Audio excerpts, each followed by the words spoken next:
The story opens with a comic prologue, which narrates that in 1983, Earth was subjected to cosmic rays that gave sociopaths superpowers, resulting in a rise of supervillains, known as miscreants.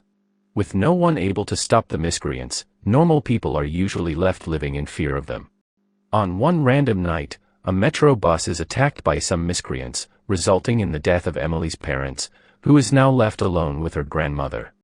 Emily is a smart and studious kid, whose parents were geneticists, and she also intends to pursue a career in the same field. After her parents were killed in the crossfire, she becomes determined to find a way to stop miscreants. By 1985, Emily has sacrificed much of her social life in favor of researching ways to fight back against miscreants. While this results in her being bullied, Lydia stands up for her and becomes her best and only friend, after saving her from the bullies. They spend some time in the park, where Lydia reveals her wish to be a super person like a hero, to beat the crap out of villains like miscreants. After listening to her wish, Emily claims that her parents were also trying to turn normal humans into superhumans, using their field of geneticist, and that one day, she will fulfill their wish and find a way to do so. 5 years later, Emily and Lydia are still together, and mostly spend time at each other's home. Lydia supports Emily's dream of giving superpowers to normal people, though she tries to make sure that Emily does not overwork herself. On one such day, Emily is studying for an upcoming AP exams, when Lydia also shows up at her house. Lydia asks her to take a half-hour nap from studying, to which Emily agrees eventually. However, Emily accidentally oversleeps and wakes up late for the exam, which angers her. She blames Lydia for this, which strains their relationship, causing them to drift apart. In 2024, Emily and Lydia have gone their separate ways, with Emily becoming a successful scientist and researcher for her own company and Lydia becoming a longshoreman. She is cute and healthy, and always finds reasons to enjoy her life. One day, Lydia is returning from work, when she witnesses some police vehicles chasing one of the miscreants, known as Laser, who can generate and control whip-like energy beams. She is currently the most dangerous threat to the citizens, and has been considered a super bad villain. People are afraid to leave their houses, which results in bars and restaurants being left empty. Later, Lydia tries to reconnect with Emily through a text message, when their high school reunion comes around. She receives a reply from Emily, mentioning that she will try her best to join her. On the night of reunion, Lydia watches a news report, which says that a popular mayoral candidate, famously known as the King, was attacked by Laser during his campaign speech. In response to the attack, King receives citizen support, and challenges Laser that she cannot take him out. In the meantime, when Emily fails to show up on the night of the reunion, Lydia concludes that Emily is still uncomfortable attending parties by herself, and goes to pick her up. She goes through all protocols, and is amazed by Emily's high-tech office. Emily finally shows up, and they both admire each other's appearance. Emily tells her that while she would have liked to go to the reunion, she had forgotten when the reunion was, and had a project she had to work on that night, which Emily wants to show to Lydia. Lydia mistakenly spills the drink on Emily, which frightens her about Lydia's non-serious behavior, so she warns her not to touch anything while she is away. However, proving she's not great at following directions, Lydia disregards Emily's warnings and touches her equipment in the injection room. Unfortunately, she accidentally injects herself with a superpower formula Emily's been working on. The staff rushes after knowing the breach, and Lydia passes out due to the formula.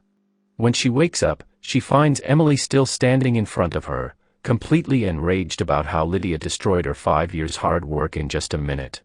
Having been injected with the serum, Lydia learns from Emily that the serum was designed to give a normal person superhuman strength, and that she would have to undergo special training and treatment so the serum does not kill her. Emily's personal assistant, Allie, advises to start superpower treatment for Lydia. She disagrees for the treatment at first, but when Emily informs her that her body will most likely explode in a week, she eventually agrees.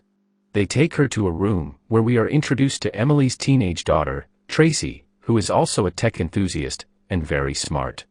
They give Lydia some extra clothes, and inform her that the treatment will begin at 5 a.m.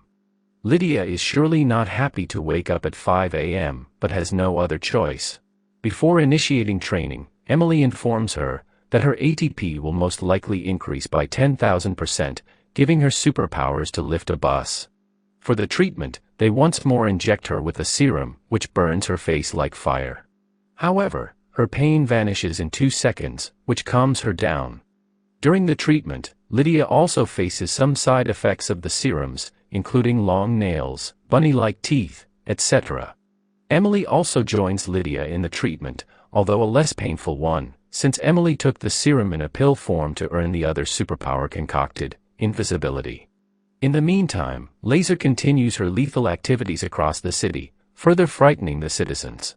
Lydia's training continues up until day 9, and she is now able to throw heavy metals to a long way, while Emily also takes her invisibility pills.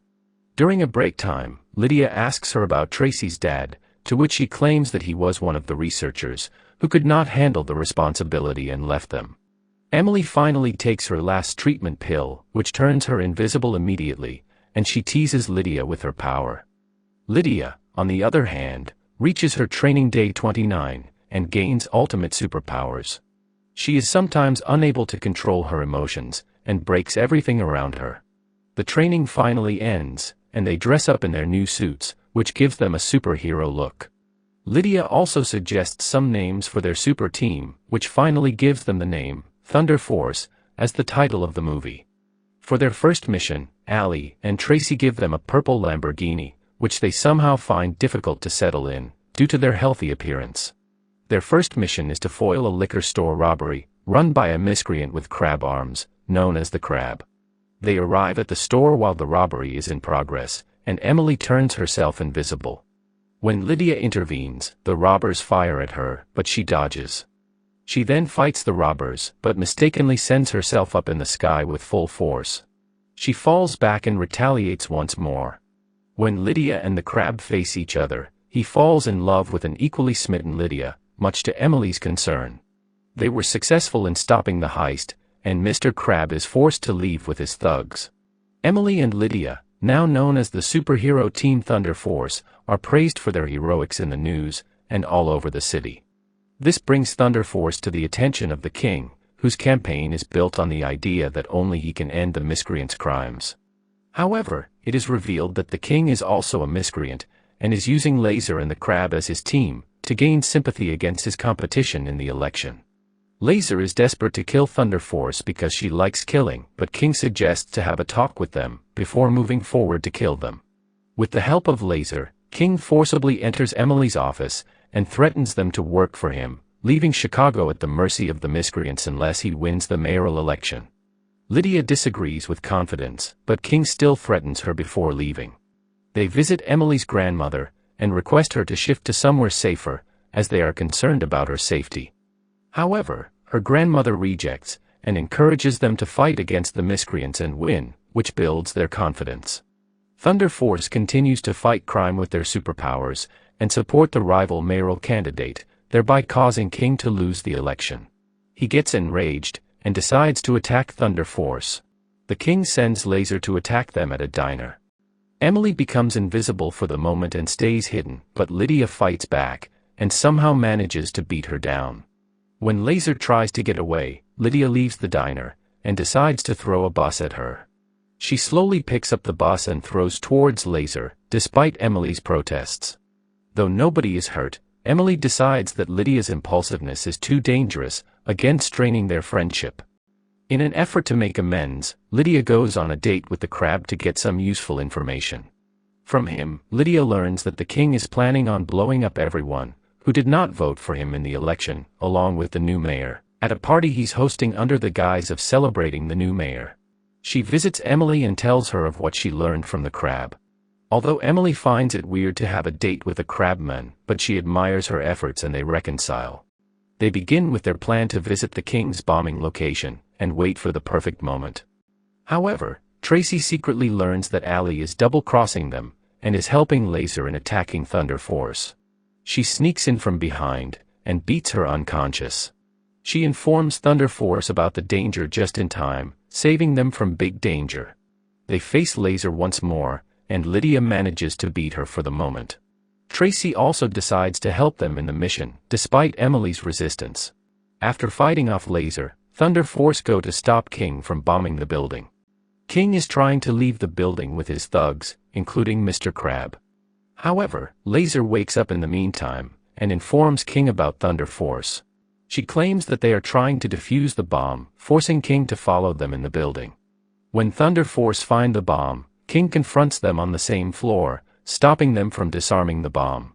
When his thugs are unable to shoot the girls, King decides to fight Thunder Force himself using his superhuman strengths, significantly stronger than Lydia.